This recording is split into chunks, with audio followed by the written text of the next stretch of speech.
I give a call to the member for Paterson. Thank you, Speaker. My question is to the Treasurer. What are the implications of today's national accounts?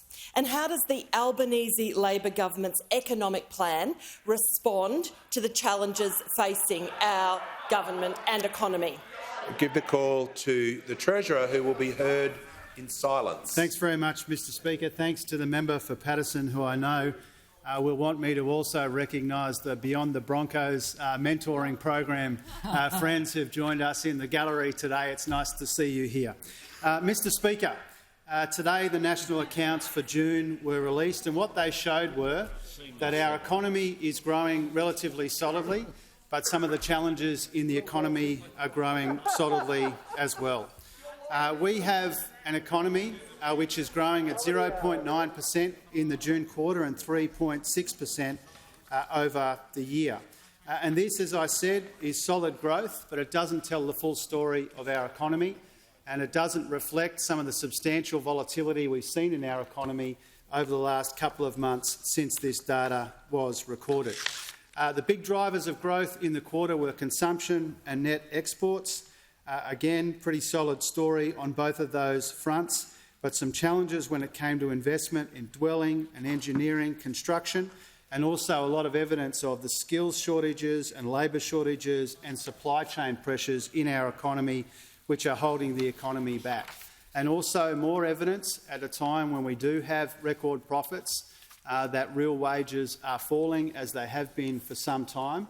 And that is a fact from the data that this parliament cannot ignore.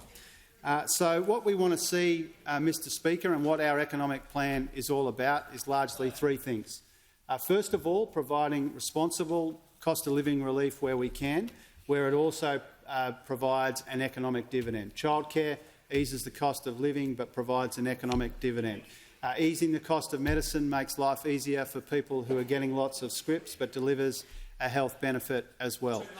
Fee-free TAFE is obviously part of the story. Tax cuts for electric vehicles, getting wages moving again. That's how you provide responsible cost of living relief.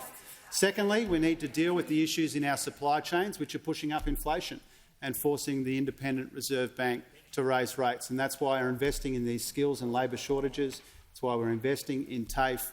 That's why we're investing in cleaner and cheaper energy right across the board, a future made in Australia. And thirdly, we need to begin to deal with the legacy of rorts and waste and wasteful spending that we've seen in the budget for too long, the defining feature of the budget under those opposite for far too long.